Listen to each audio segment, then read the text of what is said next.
మనము ఏ విధంగా చూస్తాము అంటే కొంచెం చిన్న చూపు చూస్తూ ఉంటాం కదా.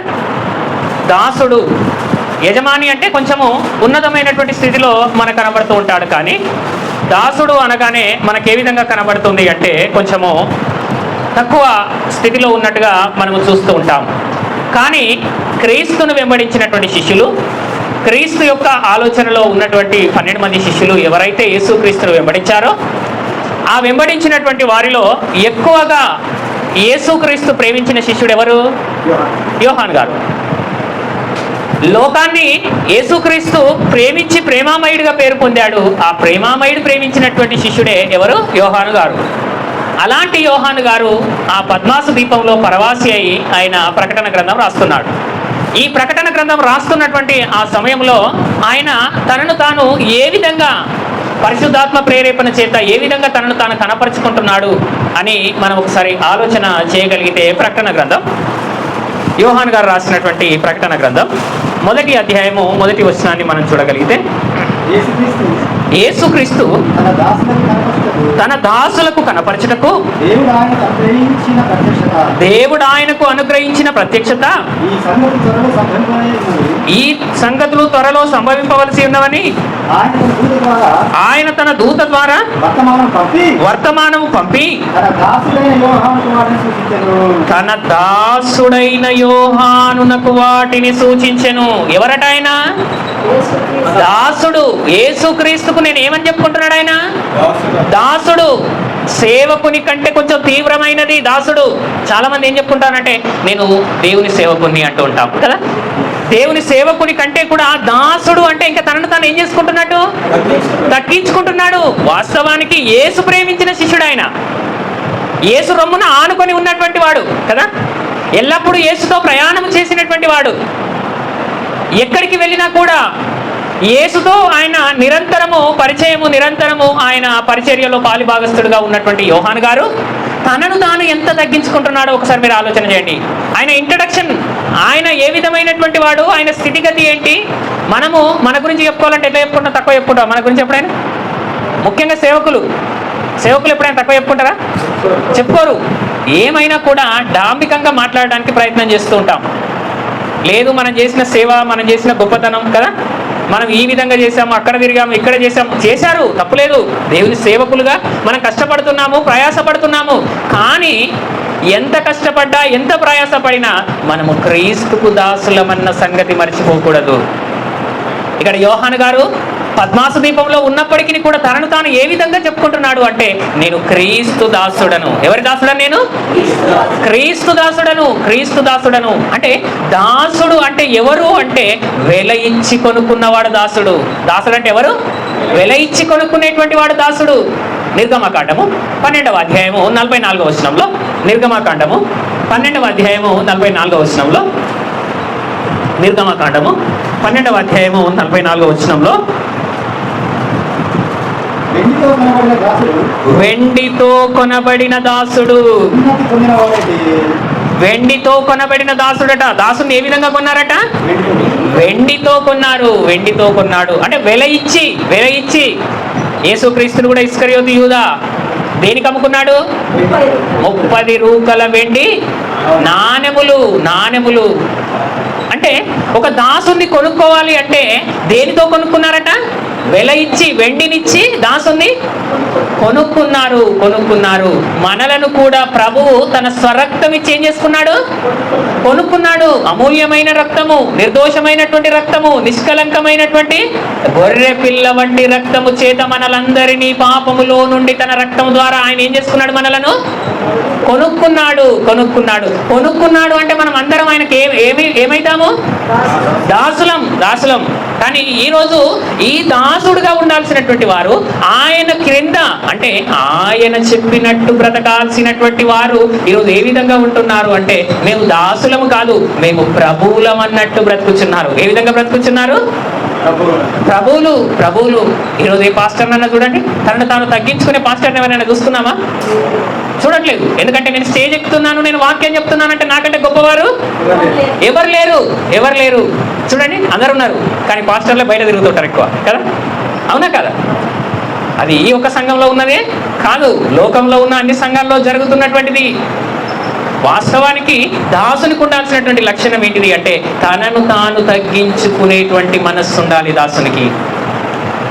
క్రీస్తే తనను తాను ఏం చేసుకున్నాడట? తగ్గించుకున్నాడు. తనను తాను ఏం చేసుకున్నాడు? తగ్గించుకున్నాడు. ఫిలిప్పీలకు రాసిన పత్రిక 2వ అధ్యాయం 7వ వచనంలో, ఫిలిప్పీలకు రాసిన పత్రిక 2వ అధ్యాయము 7వ వచనంలో మనం చూడగలిగితే, ఫిలిప్పీలకు రాసిన పత్రిక 2వ అధ్యాయము 7వ వచనంలో, మనుష్యుని పోలికగా పుట్టి దాసుని స్వరూపము ధరించుకొని, ఆయన ఏ స్వరూపాన్ని ధరించుకున్నాడట? దాసుని స్వరూపం. పరలోకంలో ఆయనకు ఉన్నటువంటి గొప్పతనం, పరలోకంలో ఆయన ఎంత ఉన్నతమైనటువంటి స్థితిలో ఉన్నాడో మనందరికీ తెలుసు. తండ్రి కుడి పార్శ్వమున సింహాసనం మీద కూర్చున్నటువంటి యేసుక్రీస్తు వారు మన పాపముల కోసము, మనము చేసిన అపరాధముల కోసము తనను తాను రిక్తునిగా చేసుకొని దాసుని స్వరూపాన్ని ధరించుకొని లోకానికి శరీరధారిగా వచ్చాడు. దాసుని పోలికగా ఏ విధంగా మారాడట? మనుష్యుల పోలికగా పుట్టి దాసుని స్వరూపమును ధరించుకొని తన్ను తాను ఏం చేసుకున్నాడు? రిక్తునిగా చేసుకొనెను. ఆయన ఆకారమందు మనుష్యుడిగా కనబడి మరణము పొందునంతగా, అనగా శిలువ మరణము పొందునంతగా విధేయత చూపించిన వాడై తన్ను తాను తగ్గించుకొనెను. యేసుక్రీస్తు అంతటి ఆయన ఏం చేశాడట? తనను తాను తగ్గించుకున్నాడు. కానీ ఈరోజు క్రీస్తు దాసులమని చెప్తున్నారు, మేము దేవుని పరిచారకులమని చెప్పుకుంటున్నాము, మేము దేవుని సేవకులమని చెప్పుకుంటున్నాము. మరి మనము తగ్గించుకోకుండా ఉంటే ఎలా? మనము ప్రభువుల వలె ప్రవర్తిస్తే ఎలా? అలా అయితే నువ్వు క్రీస్తు దాసునివా? క్రీస్తుకు ప్రభువులా ప్రవర్తిస్తున్నావా? దాసునికి ఉండాల్సినటువంటి మొట్టమొదటి లక్షణం ఏంటిది అంటే నిన్ను నీవు తగ్గించుకోవాలి. యేసుక్రీస్తు అంతటా ఆయనే తగ్గించుకున్నాడు అంటే మనం ఎంతటి వారు ఒకసారి ఆలోచన చేయండి. కాబట్టి ఒక దాసుడు ఏం చేయాలి అంటే తనను తాను తగ్గించుకోవాలి. ఎందుకు తగ్గించుకోవాలి అంటే నీవు వెలపెట్టుకున్నవాడవు. నువ్వు ఏం చేసినటువంటి వాడవు? వెలపెట్టుకున్నటువంటి వాడవు. అమూల్యమైనటువంటి రక్తం అది. నీవు ఎన్ని సంవత్సరాలు ఇచ్చినా కూడా అప్పు తీరనటువంటి అమూల్యమైనటువంటి రక్తం చేత నువ్వు ఏమయ్యావు? కొనబడ్డావు. నేను కూడా కొనబడ్డాను. కాబట్టి మనం ఏం చేయాలి అంటే ప్రభువునకు లోబడి మనలను మనము తగ్గించుకునే వారంగా ఉండాలి. అంతేకాకుండా దాసుడు తనను తాను తగ్గించుకొని ఉండడమే కాకుండా దాసుడు ఏం చేయాలి అంటే యజమానుని మాట వినాలి. దాసుడు ఏం చేయాలి? రెండవదిగా యజమానుని మాట వినాలి. ఆ రోజులలో ఏలి అనేటువంటి ఒక యాజకుడు ఉన్నాడు ఇశ్రాయేలీయులకు. ఆ ఏలి ఇద్దరు కుమారులు దుర్మార్గంగా ప్రవర్తిస్తున్నారు, హోఫ్ని, ఫినెహస్. ఈ ఇద్దరు చాలా ఘోరంగా ప్రవర్తిస్తున్నప్పుడు దేవుడు ఏమనుకున్నాడు అంటే ఒక సేవకుని నేను ఎన్నుకోవాలనుకున్నాడు. ఆ సేవకుడు చాలా చిన్నవాడు, బాలుడు. ఆయనే సమూయేలు. దాదాపు 3 లేదా 4 సంవత్సరాల వయసు కలిగినటువంటి ఆ యొక్క సమూయేలు గారు ఆ యొక్క దేవుని యొక్క మందిరంలో సేవ జరిగిస్తూ ఉన్నాడు. సేవ జరిగిస్తూ ఉన్నప్పుడు ఆయనకు ఒక స్వరం వినబడుతుంది. ఏం వినబడుతుంది? స్వరం వినబడుతుంది. ఎవరికి వినబడుతుంది ఆ స్వరము? బాలుడైన సమూయేలుకు వినబడుతుంది. వాస్తవానికి అఫీషియల్ గా ఎవరు యాజకుడు? ఏలి. వృద్ధుడు, చాలా సీనియరు, చాలా సంవత్సరాల నుంచి యాజకత్వం జరిగిస్తున్నాడు. వాస్తవానికి దేవుడు సీనియారిటీని కాకుండా సిన్సియారిటీని చూస్తున్నాడు. అక్కడ చాలా వృద్ధుడు ఏలి. కానీ దేవుడు ఎవరితో మాట్లాడుతున్నాడు? సమూయేలుతో మాట్లాడుతున్నాడు. ఏమని మాట్లాడుతున్నాడు అంటే సమూయేలు అని పిలుస్తున్నాడు. సమూయేలు మొదటి గ్రంథం 3వ అధ్యాయము 10వ వచనాన్ని మనం చూడగలిగితే, సమూయేలు మొదటి గ్రంథం 3వ అధ్యాయము 10వ వచనాన్ని మనం చూడగలిగితే, తర్వాత యెహోవా ప్రత్యక్షమై నిలిచి ఆ రీతిగా సమూయేలు అని పిలువగా సమూయేలు నీ దాసుడు ఆలకించుచున్నాడు ఆజ్ఞ ఇమ్మనెను. అంటే దాసుడైతే ఏం చేయాలి? ఆలకించాలి. వినాలా? ఆలకించాలి. వినడానికి ఆలకించడానికి చాలా వ్యత్యాసం ఉన్నది. వినడము అంటే కేవలము ఏదో వారు చెప్తున్నారు కాబట్టి నేను వింటున్నాను అనేటువంటి ఆలోచన. కానీ ఆలకించడము అంటే నీ యొక్క మనస్సును కేంద్రీకరించి వారు ఏం చెప్తున్నారో దానిని అర్థం చేసుకోవడం ఆలకించడము అంటే కదా. ఆలకించడానికి వినడానికి చాలా తేడా ఉంటుంది. అప్పుడప్పుడు మనం కూడా ఎవరితోటైనా మాట్లాడుతున్నాం అనుకో, వాళ్ళు ఫోన్ చూస్తున్నారు అనుకో, మనం ఏమంటాం? అరే నేను చెప్పేది నువ్వు వింటున్నావా లేదా ఫోన్ చూస్తున్నావా? అంటే ఫోన్ చూస్తున్నాడంటే నువ్వు చెప్పేది ఆయన ఏం చేయటం లేదు, వినటం లేదు.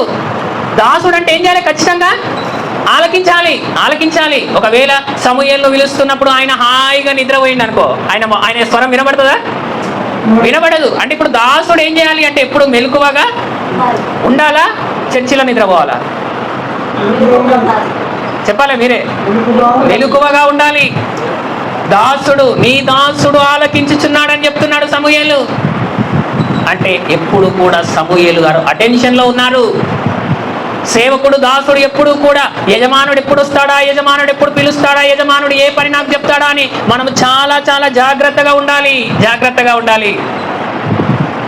నీ దాసుడు ఆలకించుచున్నాడు. వాస్తవానికి దేవుడు చాలా సంవత్సరాలు మాట్లాడటం లేదు వాళ్ళతో. 3వ అధ్యాయం మొదటి వచనం చదవండి. సమూయేలు మొదటి గ్రంథం 3వ అధ్యాయం మొదటి వచనం చదవండి. బాలుడైన సమూయేలు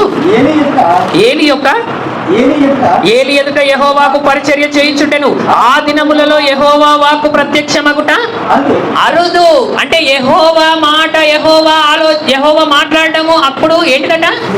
అరుదు. చాలా తక్కువ ఉందనుకో, ఇంకా నెగ్లిజెన్స్ ఎక్కువ ఉంటుంది మనకు కదా, అవునా కదా? మేనేజర్ అప్పుడప్పుడు ఆఫీస్కి వస్తుంది అనుకో, ఎంప్లాయీలు ఏ విధంగా ఉంటారు? మా మేనేజర్ ఎప్పుడోసారి వస్తాడు, ఆయన వచ్చినప్పుడు చూద్దాం అని నిర్లక్ష్యంగా ఉంటారు. యెహోవా వాక్కు కూడా అప్పుడు ఏమైతుందట? అరుదుగా వినబడుతుంది. అప్పుడప్పుడు మాత్రమే ఆయన వాళ్ళతో మాట్లాడుతున్నాడు. అంటే ఈయన ఇంకా ఎక్కువగా సోమరిగా నిద్రపోయే అవకాశం ఉన్నదా లేదా? ఉన్నది. కానీ దాసుడైనటువంటి సమూయేలు ఏం చేస్తున్నాడు అంటే ఆయన యొక్క మాట వినగానే నీ దాసుడు ఏం చేస్తున్నాడు? ఆలకిస్తున్నాడు. అంటే దాసునికి ఉండాల్సినటువంటి లక్షణము ఏమిటి అని మనము ఆలోచన చేయగలిగితే ఆయన మాట వినాలి. ఆయన మాటను మనం ఏం చేయాలి? వినాలి. కానీ ఈరోజు మనకు వినే అంటే ఓపుకుంటుందా? ఉండదు. చెప్పే ఓపుకుంటుంది కానీ వినే ఓపుకుంటుందా? ఉండదు. ఎక్కువ సేవకులను చూడండి, చెప్పడానికి ఎక్కువగా ప్రయత్నం చేస్తుంటారు కానీ కూర్చొని దేవుని వాక్యం వినడానికి ఎవరైనా ప్రయత్నం చేస్తారా? చెయ్యరు. ఎందుకు చేయరు అంటే వారు దేవుని యొక్క వాక్కును ఆలకించే మనస్సు వారికి లేదు. కాబట్టి ఎప్పుడు కూడా సేవకులు అనేటువంటి వారు ఏం చేయాలి అంటే దాసులమని గ్రహించాలి. దాసులమైతే ఆయన మాట వినాలి. ఆయన మాట విని ఆయన సన్నిధిలో ఉండాలి. సమూయేలు ఎక్కడున్నాడు? ఆయన సన్నిధిలో ఉన్నాడా, బయట ఉన్నాడా? సన్నిధిలో ఉన్నాడు. కాబట్టి సేవకులు, దాసులు ఎవరైతే ఉంటారో నిజంగా చెప్తున్నామో వారు ఖచ్చితంగా దేవుని వాక్యం వినిపింపబడుతుంది అంటే ఎక్కడ ఉండాలి? మనం అందరము దేవుని సన్నిధిలో ఉండాలి. ఇవన్నీ కనబడుతున్నాయండి దాసుల లక్షణాలు. ఎన్ని చూస్తున్నాం మనం చూడండి. ఒక్కొక్కటి చూసుకుంటూ వస్తున్నాం. ఇవన్నీ మనలో ఉండాలి. అయితే సేవకుడు ఏం చేయాలి అంటే సేవకుడు తన యజమానుని ఘనపరచాలి. ఏం చేయాలి? ఘనపరచాలి. మలాకి గ్రంథము 1వ అధ్యాయము 6వ వచనం. మలాకి గ్రంథము 1వ అధ్యాయము 6వ వచనం. మలాకి గ్రంథము 1వ అధ్యాయము 6వ వచనాన్ని మనము చూడగలిగితే, కుమారుడు తన తండ్రిని ఏం చేస్తాడట? కుమారుడు తన తండ్రిని గణపరచును కదా. దాసుడు తన యజమానుని ఏం చేస్తాడట? గణపరచును కదా. అంటే నువ్వు దాసుని అయితే నువ్వు ఎవరిని గణపరచాలి? యజమానుని గణపరచాలి. కానీ నిన్ను నువ్వే గణపరుచుకున్నావు అనుకో, నువ్వు దాసుని అవుతావా? కాము కదా. ఇప్పుడు ముఖ్యమంత్రి రేవంత్ రెడ్డి ఉన్నాడు. ముఖ్యమంత్రి రేవంత్ రెడ్డి దగ్గర ఒక పిఏ ఉంటాడు. పిఏ ఏం చేస్తాడు? ఫైల్స్ పట్టుకొని ఆయన పక్కన నిల్చొని ఉంటాడు. ఆ ముఖ్యమంత్రి రేవంత్ రెడ్డిని పక్కన పెట్టి ఈ పిఏనే జర ఓవర్ యాక్షన్ చేసుకుంటా ఈయనే అందరికి కనబడాలని ఆ ప్రింట్ మీడియా ముందుకు, ఆ ఎలక్ట్రిక్ మీడియా ముందుకు వచ్చింది అనుకో, ఇప్పుడు ఎవరిని కనపరిచినట్టు అవుతుంది? ఊరుకుంటాడా యజమానుడు? నువ్వు నా కింద ఉన్నటువంటి దాసునివిరా, నువ్వు నా పనివాడివి, నీవేంటి నన్ను డామినేట్ చేస్తున్నావు? ఇప్పుడు సేవకులు కూడా ఎవరిని డామినేట్ చేస్తున్నారు? దేవుని డామినేట్ చేస్తున్నారు కదా. వాస్తవానికి పాత నిబంధనలో యాజకుల వంశములలో కహాతు కుమారులు మాత్రమే పరిశుద్ధ స్థలములోనికి వెళ్ళి దేవుని మందస్సమును మోయాలి. ఎక్కడ మోయాలి? మరలా ఏం చేయాలి అన్న? ఒక 10 నిమిషాలు వాక్యం అయిపోయాక ఇవ్వండి, సరేనా? ఏమనుకోకండి ప్లీజ్. సరే, మరి వాక్యం ఆపుదాం కొద్దిసేపు అమ్మా కదా. ఎప్పుడైనా వాక్యం జరిగేటప్పుడు డిస్టర్బ్ చేయొద్దమ్మా ఎవరికైనా సరే. నేను అనేది ఏంటంటే కాకుండా వాక్యం అయిపోయినాక ఇంకొక వాక్యం ఉంది కాబట్టి మధ్యలో మళ్ళీ మనకు అవకాశం ఉన్నది. కాబట్టి మీరు ప్రేమతో ఇస్తున్నారు, సంతోషం, కానీ దేవుని వాక్యానికి అడ్డు రాకూడదు కదా ఎవరమైనా సరే. ఇక్కడ ఏం చేయాలి? ఒక దాసుడు ఏం చేయాలి? ఖచ్చితంగా యజమానుని గణపరచాలి. కానీ మనమే గణపరచబడి యజమానుని పక్కన పెడుతున్నాము అంటే అది ఎంత ప్రమాదకరం ఒకసారి మీరు ఆలోచన చేయండి. దాసుడైతే యజమానుని ఏం చేస్తాడట? గణపరుస్తాడు, గణపరుస్తాడు, గణపరుస్తాడు. ఇప్పుడు మనం ఆయనకు దాసులమా ప్రభువులమా? దాసులం, దాసులం, దాసులం. కాబట్టి మనం ఏం చేయాలి? ఖచ్చితంగా దేవుణ్ణి గణపరచాలి, ఆయనను గణపరచాలి తప్ప మనము గణపరచుకోకూడదు. మనం ఏం చేసుకోకూడదు? గణపరచుకోకూడదు, గణపరచుకోకూడదు. వాస్తవానికి విదేశాంగ మంత్రి అని ఒక ఆయన ఉంటాడు. విదేశాంగ మంత్రి ఏం చేస్తాడు అంటే వేరే దేశానికి వెళ్ళి మన దేశానికి ఏం అవసరం ఉన్నదో దాని గురించి మాట్లాడి మన దేశం యొక్క గొప్పతనాన్ని అక్కడ చెప్పాలి. చెప్తే అక్కడ ఉన్నటువంటి ఆ విదేశాంగ మంత్రి ఏం చేస్తాడు అంటే మన దేశానికి ఏం అవసరం ఉన్నదో దాన్ని ఇస్తాడు. ఒకవేళ ఈ విదేశాంగ మంత్రి అక్కడికి వెళ్ళి ఈయన గొప్పతనం చెప్పుకున్నాడు అనుకో, ఈయన గొప్పతనం చెప్పుకుంటే ఏమవుతుంది? ఈయన ఎవరికి రిప్రజెంటేటివ్గా పంపించాము? మన దేశానికి రిప్రజెంటేటివ్గా పంపించాం. అంటే ఈయన దేనిని అక్కడ ఎక్స్పోజ్ చేయాలి, దేనిని వారికి వివరించి చెప్పాలి, మన దేశం యొక్క పరిస్థితులు ఏంటో దాని గురించి చెప్పాలి. పోయి నేనేందో తెలుసా, నేను ఎంతో చదువుకున్నానో తెలుసా, నా క్వాలిఫికేషన్ ఏంటో తెలుసా, నేను ఎన్ని సంవత్సరాలు మంత్రిగా ఉన్నానో తెలుసా, ఇవన్నీ చెప్పుకుంటున్నాడు అనుకో, ఇవన్నీ చెప్పుకుంటున్నాడు అనుకో, ఈయన గొప్పతనం ఉంటే దాని వల్ల ఏమైనా ఫలితం వస్తుందా? రాదు, రాదు. కాబట్టి సేవకులు వాళ్ళను వాళ్ళు గొప్ప చేసుకుంటున్నారు తప్ప వాళ్ళను నడిపిస్తున్నటువంటి దేవుణ్ణి పక్కన పెడుతున్నారు. కాబట్టి సేవకులైనటువంటి వారు, దాసులైనటువంటి వారు ఎవరిని గణపరచాలి? క్రీస్తును గణపరచాలి, దేవుని గణపరచాలి. ఎందుకంటే ఆయన క్రింద మనం దాసులుగా ఉన్నాము. ఆయన క్రింద మనం ఏ విధంగా ఉన్నాము? దాసులుగా ఉన్నాము. అపోస్తలుడైనటువంటి యోహాను గారే యేసుక్రీస్తుతో ప్రయాణం చేసినటువంటి వాడు, యేసుతో పాటు సువార్త ప్రకటించిన వాడు, యేసుతో పాటు ఎన్నో శ్రమల్లో పాలిభాగస్తుడైనటువంటి యోహాను గారే ఏం చేస్తున్నారు అంటే తనను తాను దాసునిగా చెప్పుకుంటున్నాడు. తనను తాను ఏం చెప్పుకుంటున్నాడు? దాసునిగా చెప్పుకుంటున్నాడు. కానీ మనం ఏం చేస్తున్నాము అంటే మనము గొప్పవారం అని చెప్పుకుంటున్నాము. మనం ఏమని చెప్పుకుంటున్నాము? గొప్పవారం అని చెప్పుకుంటున్నాము, గొప్పవారం అని చెప్పుకుంటున్నాము. కానీ దేవుడు ఏమంటున్నాడు అంటే మీరు గొప్పవారిగా ఉండకూడదు. మీరు ఏ విధంగా ఉండాలి అంటే తగ్గి ఉండాలి. మిమ్మల్ని మీరు ఏం చేసుకోవాలి? తగ్గించుకోవాలి, తగ్గించుకోవాలి. అనేకుల మీద మీరు ప్రభువులుగా ఉండొద్దు. అనేకుల మీద మీరు పరిచర్య చేసేవారుగా ఉండాలి. అనేకుల మధ్య మనం ఏ విధంగా ఉండాలి? దాసులమైతే పరిచర్య చేసేవారుగా ఉండాలి. మార్కు సువార్త 10వ అధ్యాయము 45వ వచనం. మార్కు సువార్త 10వ అధ్యాయము 45వ వచనంలో, మార్కు సువార్త 10వ అధ్యాయము 45వ వచనంలో మనుష్య కుమారుడు పరిచారము చేయించుకొనుటకు రాలేదు కానీ పరిచారము చేయుటకు అనేకులకు ప్రతిగా విమోచన క్రయధనముగా తన ప్రాణము నిచ్చుటకు వచ్చెను. యేసుక్రీస్తు ఎందుకు వచ్చాడట ఈ లోకానికి? పరిచర్య చేయించుకొనుటకు రాలేదు. ఆయనే అనేకులకు పరిచర్య చేయాలి, అనేకులకు సేవ చేయాలి, అనేకులకు ఏం అవసరం ఉందో అవసరాన్ని తీర్చాలి. ఈరోజు దాసుడైతే ఏం చేయాలి? పరిచర్య చేయాలి. దాసుడైతే యజమానుడు వచ్చి కూర్చున్నాడు అనుకో, మనం కూడా పోయిన పక్కన కూర్చుంటామా? మనకు చెప్పిన పని చేస్తామా? చెప్పిన పని చేయాలి. లేదు నేను కూడా యజమానితో పాటు సమానంగా నేను కుర్చీ చేసుకొని కూర్చుంటా అంటే నువ్వు దాసుడవు కావు, కావు. సేవకుడు అంటే ఖచ్చితంగా మనము దాసులుగా ఉన్నటువంటి వారము. ఆయన యొక్క సువార్తను మోసేటువంటి వారంగా ఉన్నటువంటి మనము ఏం చేయాలి అంటే పరిచర్య చేయాలి. ఏం చేయాలంటే మనము పరిచర్య చేయాలి, పరిచర్య చేయాలి, పరిచర్య చేయాలి. దాసుడు అంటే తనను తాను తగ్గించుకున్నవాడు దాసుడు. అంతేకాకుండా రెండవది ఏంటిది? ఆయనను గణపరిచేటువంటి వాడు దాసుడు. అంతేకాకుండా ఆయన చెప్పినట్టు పరిచారము చేసేటువంటి వాడు దాసుడు. దాసుడు తనను తాను తగ్గించుకునేటువంటి వాడు దాసుడు, దాసుడు. అంతేకాకుండా దాసుడు ఏం చేయాలి అని మనం ఆలోచన చేయగలిగితే తిమోతి గారికి రాసిన 2వ పత్రిక, తిమోతి గారికి రాసినటువంటి 2వ పత్రిక 2వ అధ్యాయము 24వ వచనం. తిమోతి గారికి రాసినటువంటి 2వ పత్రిక 2వ అధ్యాయము 24. సత్య విషయమైన అనుభవ జ్ఞానము గలవారై ఉండుటకై దేవుడు ఒకవేళ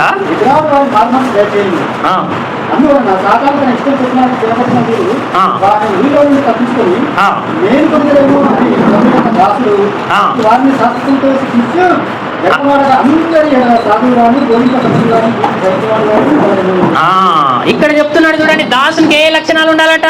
24 వచ్చిన చదవండి. సత్య విషయమైన అనుభవ జ్ఞానము వారికి కలుగుటకై దేవుడు ఒకవేళ ఎదురాడు వారికి మారు మనస్సు దయచేయును. అందువలన సాతాను తన ఇష్టము చొప్పున చెరపట్టిన వీరు వాని ఉరిలో నుండి తప్పించుకొని మేలుకొనిదరేమో అని ప్రభు యొక్క దాసుడు అట్టి వారిని సాత్వికముతో శిక్షించుచు. అంటే దాసుడు ఏం చేయాలి? తప్పిపోయినటువంటి వారిని, సాతాను ఊరిలోనికి వెళ్ళిపోయేటువంటి వారిని సాత్వికమైన మనస్సుతో వారిని ఏం చేయాలట? శిక్షించాలి. దాసునికి దేవుడు చెప్తున్నటువంటి మాట ఏంటిది అంటే, నాయన నీ సంఘంలో నువ్వు దాసుడుగా ఉన్నావు, నీవు ప్రభువు కాదు. ఎవరు ప్రభు అంటే క్రీస్తు ప్రభు. ఎందుకంటే తన స్వరక్తం ఇచ్చి సంపాదించిన సంఘము మీద నిన్ను దాసునిగా నియమించాడు. సంఘము నీది కాదు, సంఘము సమస్తది కాదు, సంఘము ఎప్పుడు కూడా పాస్టర్ది కాదు. మీరు ఆలోచన చేయండి, సంఘం ఎవరిది? ప్రభుది, క్రీస్తుది. సంఘం మనదనుకుంటే గొడవలు వస్తాయి కదా. ఈరోజు అనేక గొడవలు ఎందుకు వస్తున్నాయి? ఈ సంఘం నాది కదా, ఈ సంఘం మీది కాదు, ఇది నాది అనేటువంటి ఆలోచన ఎప్పుడైతే వస్తుందో అప్పుడే సంఘాల మధ్య గొడవలు మొదలైతూ ఉంటాయి. కాబట్టి దాసుడైతే ఏం చేయాలి? పడిపోయినటువంటి వారిని, తప్పిపోయినటువంటి వారిని, సాతాను ఊరిలోనికి చిక్కుకున్నటువంటి వారిని సాత్వికమైన మనస్సుతో ఏం చేయాలి? దేవుని వైపునకు నడిపించడానికి వారిని శిక్షించాలి. అంతేకాకుండా ఇంకేం చేయాలట?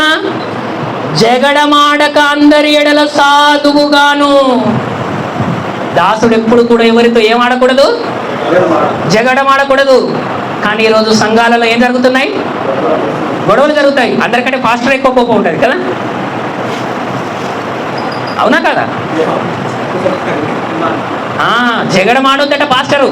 దాసుడైతే అంటే నువ్వు ప్రభు అనుకుంటున్నావు కాబట్టి జగడం ఆడుతున్నావు. పెత్తనం ఎవరు చేయాలని చూస్తుంటారు? ప్రభు అనుకున్న వాళ్ళు పెత్తనం కావాలనుకుంటారు. దాసుడు అనుకునేటువంటి వారు నాకెందుకు పెత్తనం కదా. ఈరోజు నువ్వు దాసుడు అనుకుంటున్నావా, ప్రభు అనుకుంటున్నావా? ఆయన నిన్ను దాసుడుగా పిలుచుకున్నాడు. కాబట్టి నువ్వు జగడమాడకూడదు నాయన. సాత్వికమైన మనస్సుతో నువ్వేం చేయాలి? జగడమాడక అందరి ఎడల సాధువుగాను, బోధింప సమర్థుడుగాను, కీడును సహించువాడుగాను ఉండవలెను. ఏదైనా కీడు జరిగింది అనుకో, ఏం చేయాలి? నువ్వు సహించాలి, భరించాలి. ఎందుకు అంటే మనము దాసులము. క్రీస్తు సంఘంలో మనం దాసులుగా పిలువబడ్డాము.